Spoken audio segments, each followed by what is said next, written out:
नमस्कार दोस्तों, स्वागत है आपका लिटरेट भाई पर। आज हम पढ़ने जा रहे हैं क्लास 12 फ्लेमिंगो की कविता कीपिंग क्वाइट, जिसे लिखा है नोबेल पुरस्कार विजेता कवि पाब्लो नेरुदा ने। यह कविता हमें मौन, आत्मनिरीक्षण और मानवता की सच्ची भावना को समझने की प्रेरणा देती है। चलिए शुरू करते हैं।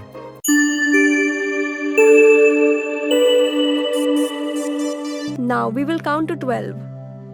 12 प्रतीक है घड़ी के 12 घंटे या 12 महीनों का। यह समय को दर्शाता है। कवि कह रहे हैं कि थोड़ी देर के लिए रुकें और सोचें। And we will all keep still. कवि चाहते हैं कि हम एक पल के लिए किसी भी हरकत को रोक दें। पूरी दुनिया शांत हो जाए। For once on the face of the earth, एक विशेष आग्रह, पहली बार पूरी मानव जाति एक साथ कुछ अलग करे। Let's not speak in any language. भाषा के माध्यम से हम बढ़ जाते हैं। कवि हमें एकता का अनुभव कराने के लिए मौन रहने को कहते हैं। Let's stop for 1 second. थोड़ी देर के लिए अपने सभी कामकाज रोककर खुद से जुड़े। And not move our arms so much. बाहें हिलाना यानी काम करना। तो काम बंद करके शांति और सोच की ओर बढ़ें। It would be an exotic moment. Exotic मतलब कुछ अनोखा और सुंदर, ऐसा अनुभव जो हम आमतौर पर नहीं करते। Without rush, without engines, industrial दुनिया की आवाजें थम जाएं और सब कुछ शांत हो जाए। We would all be together. यहाँ साथ का मतलब है मन से जुड़े रहना, सामूहिक मानवता। इन अ सडन स्ट्रेंजनेस, ये मौन नया और अजीब लगेगा, लेकिन इसमें गहराई और सुकून होगा। फिशरमैन इन द कोल्ड सी, ये प्रतीक है इंसान की मेहनत और प्रकृति से टकराव का। वुड नॉट हार्म व्हेल्स, कवि चाहता है कि इंसान प्रकृति और मासूम जीवों के साथ दया से पेश आए। And the man gathering salt, यह कठिन मेहनत और संघर्ष की प्रतीकात्मक छवि है। Would look at his hurt hands, एक बार रुककर वह अपने दर्द को समझेगा, खुद के प्रति संवेदनशील बनेगा। Those who prepare green wars मतलब प्रकृति के खिलाफ युद्ध। Wars with gas, wars with fire, यह पर्यावरण, जीवन और मासूमियत का विनाश करते हैं। Victory with no survivors, यह कटाक्ष है उस जीत पर जिसमें केवल मृत्यु और विनाश बचते हैं। Would put on clean clothes, शांति और शुद्धता की ओर एक बदलाव का संकेत। And walk about with their brothers, भाईचारे की भावना, युद्ध नहीं, मिलन और इंसानियत। In the shade doing nothing, यह शांति और विश्राम का प्रतीक है। क्रूरता से मुक्त जीवन। दोस्तों, क्या आपने कभी बिना बोले सिर्फ खुद को महसूस किया है? अब कविता हमें दिखाएगी कि यह मौन किस तरह जीवन और मृत्यु की गहराइयों को छूता है। चलिए आगे बढ़ते हैं। What I want should not be confused. कवि स्पष्ट करते हैं कि वह आलस्य या जीवन छोड़ने की बात नहीं कर रहे। विद टोटल इनएक्टिविटी, यह सकारात्मक मौन और सोच का आह्वान है, न कि निष्क्रियता। Life is what it is about.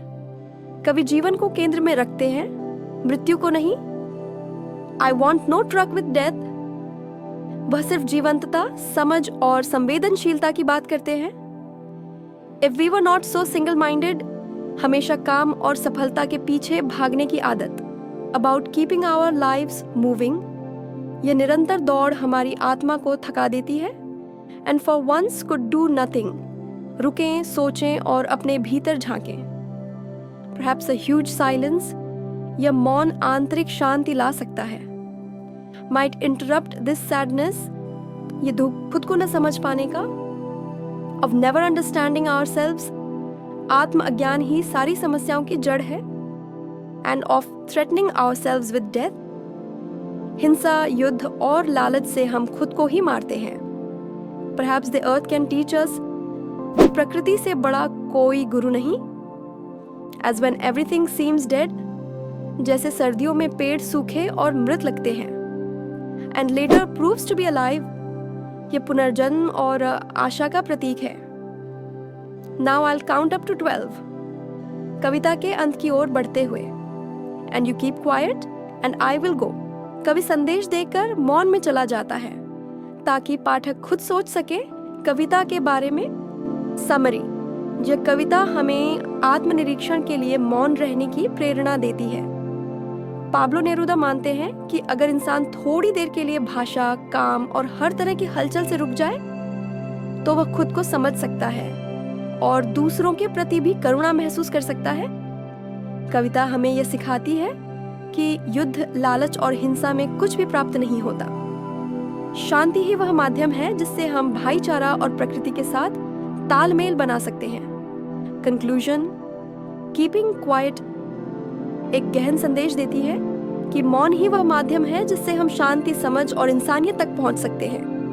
ये कविता विनम्र और शांत भाषा में एक क्रांति की बात करती है, नफरत और विनाश के स्थान पर प्रेम और पुनर्जन्म की बात करती है।